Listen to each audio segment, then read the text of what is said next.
दिनारा के अखिलेश कुमार की लोकप्रियता दिन पर दिन बढ़ती जा रही है। भाजपा के प्रदेश कार्य समिति के सदस्य बनाए जाने के बाद उनके प्रथम दिन दिनारा आगमन पर कार्यकर्ताओं और समर्थकों ने उनका ऐतिहासिक और भव्य स्वागत किया है। इस मौके पर निकाली विशाल बाइक रैली और रोड शो में उमड़ा जन सैलाब इस बात का गवाह था कि क्षेत्र की जनता का स्नेह और समर्थन अखिलेश कुमार के साथ है। हजारों बाइक सवार कार्यकर्ताओं के साथ भलुनी धाम पहुंचकर उन्होंने पूजा अर्चना कर क्षेत्रवासियों की सुख समृद्धि की कामना की और महादलित समुदाय की वृद्ध एवं विधवा माताओं का पाव पूजन कर उनका आशीर्वाद प्राप्त किया तथा उन्हें अंग वस्त्र देकर सम्मानित किया है। अपने भावुक संबोधन में अखिलेश कुमार ने कहा कि यह सम्मान सिर्फ उनका नहीं है बल्कि दिनारा की जनता और भाजपा कार्यकर्ताओं के विश्वास और प्रेम की जीत है और उन्होंने संकल्प लिया है कि दिनारा के विकास के लिए वह पूरी निष्ठा और समर्पण के साथ काम करेंगे। इस ऐतिहासिक आयोजन ने यह संकेत दे दिया है कि आने वाले बिहार विधानसभा चुनाव में दिनारा का प्रतिनिधित्व करने के लिए अखिलेश कुमार पूरी तरह से तैयार है और जनता का अपार समर्थन इस दिशा में एक मजबूत संदेश दे रहा है। सर्वप्रथम प्रदेश अध्यक्ष को मैं धन्यवाद देना चाहता हूं और ये तो भारतीय जनता पार्टी की परंपरा भी रही है कि जो काम करता है उसको चुन चुन कर सम्मान देने का काम पार्टी करती है और उसी के तहत मुझे भी प्रदेश कार्य समिति सदस्य बनाया गया।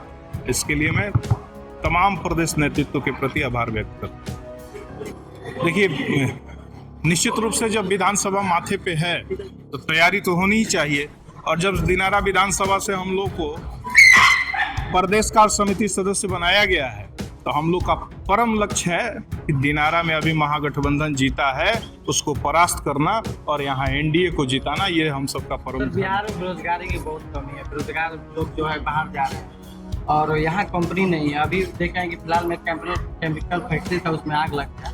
रोहतास भी कई लोग मारे गए सर, उस पर क्या सरकार सोच रही है और आने वाले समय में क्या हो रोहतास जिला में या कहीं और जगह कुछ व्यवस्था हो पाएगा?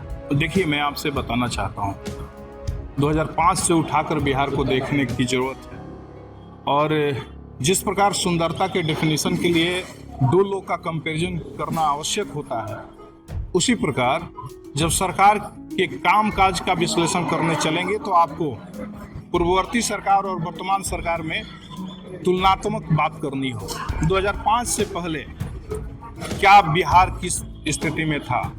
हम लोग जब यहाँ से एसी एनएच और वो सासाराम वाला रोड पकड़ के आरा तक जाते थे तो जो आज 45 मिनट में सफर पूरा करते हैं हम लोग, तो उस समय 5-5 घंटा 6-6 घंटा लगने का काम करता था। आज पूरे भरोसे के साथ कहता हूं कि रोड की ऐसी व्यवस्था बनी है कि राजधानी में जाकर और उसी दिन काम करके उसी दिन घर तक आप लौट के आ सकते हैं। कानून व्यवस्था ऐसी बनी है कि आप रात को भी कहीं भी भ्रमण कर सकते हैं। यही बिहार था जहां अपहरण उद्योग चलता था और मुख्यमंत्री के आवास से उसको संचालित करने का काम भी किया जाता था, संरक्षण देने का काम भी किया जाता था।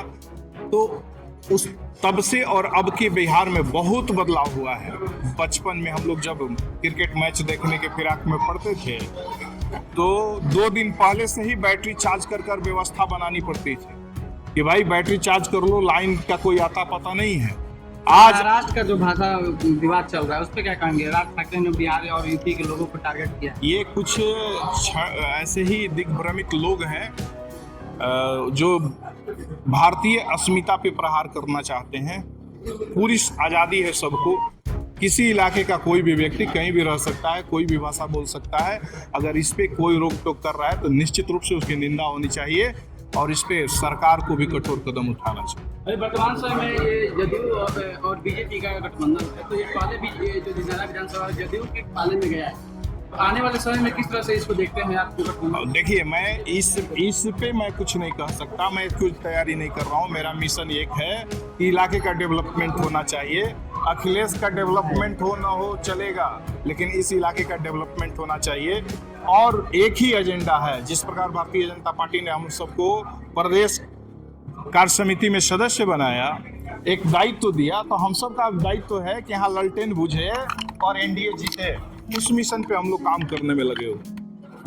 सुनने में आ रहा है सर कि आप भी भारतीय जनता पार्टी के विधानसभा के प्रत्याशी होने वाले हैं। सुनने में तो कई चीज सुनने में आता है।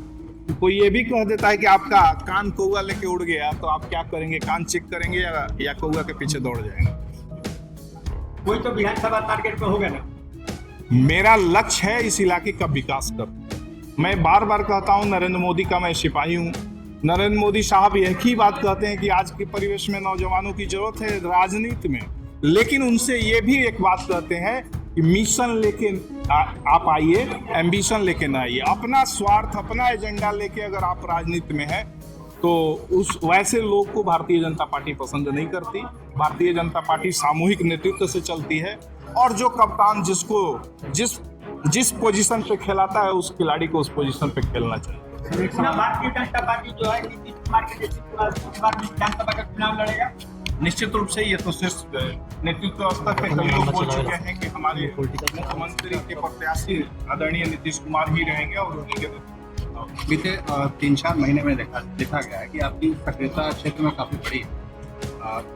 प्रधानमंत्री के आगमन से लेकर जिस तरह से आपका सहभागिता रहा है, क्या ये सदस्य मनोनीत किया जाना क्या उसी का प्रतीक नहीं? आप हो सकता है कि आपके नज़र में मैं 3-4 महीने से आया।